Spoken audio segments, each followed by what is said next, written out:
साथियों, आज पूरी दुनिया कह रही थी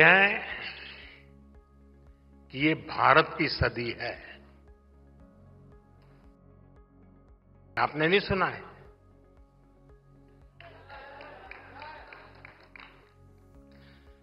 भारत की उपलब्धियों ने, भारत की सफलताओं ने पूरे विश्व में एक नई उम्मीद जगाई है। जिस भारत के बारे में कहा जाता था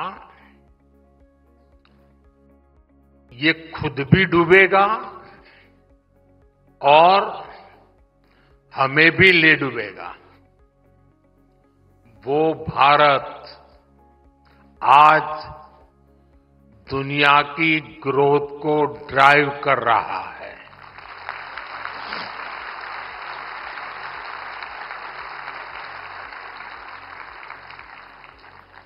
मैं भारत के फ्यूचर की दिशा क्या है, ये हमें आज के हमारे काम और सिद्धियों से पता चलता है। आजादी के 65 साल बाद भी भारत दुनिया की 11वें नंबर की इकोनॉमी था। बीते दशक में हम दुनिया की 5वें नंबर की इकोनॉमी बने और अब उतनी ही तेजी से दुनिया की तीसरी सबसे बड़ी अर्थव्यवस्था बनने जा रहे हैं। साथियों, मैं आपको 18 साल पहले की भी याद दिलाता हूं। ये 18 साल का खास कारण है क्योंकि जो लोग 18 साल की उम्र के हुए हैं, जो पहली बार वोटर बन रहे हैं, उनको 18 साल के पहले का पता नहीं है, इसलिए मैंने वो आंकड़ा लिया है। 18 साल पहले यानी 2007 में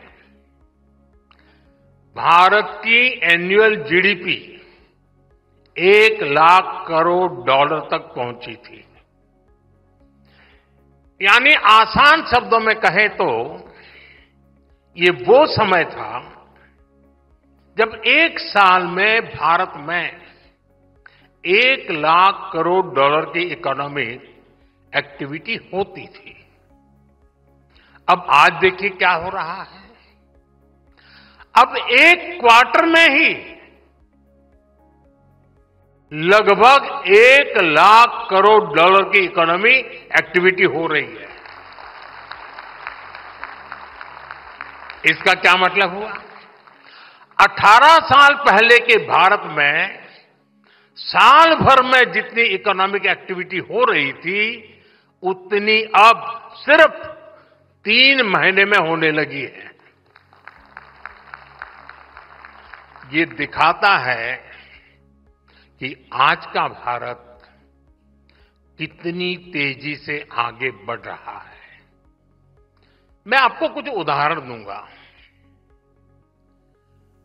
जो दिखाते हैं कि बीते एक दशक में कैसे बड़े बदलाव भी आए और नतीजे भी आए। बीते 10 सालों में हम 25 करोड़ लोगों को गरीबी से बाहर निकालने में सफल हुए हैं।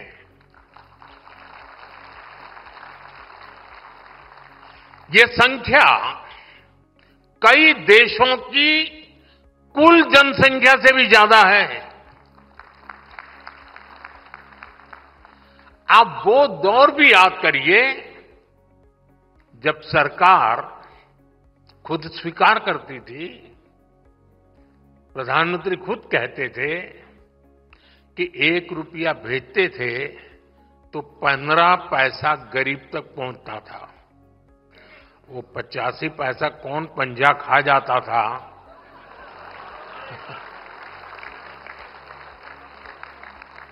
और एक आज का दौर है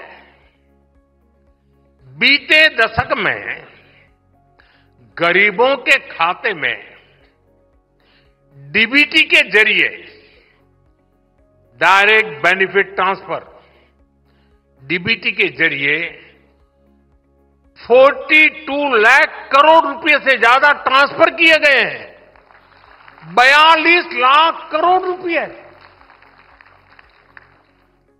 अगर आप वो हिसाब लगा दें रुपये में से 15 पैसे वाला, तो 42 लाख करोड़ का क्या हिसाब निकलेगा।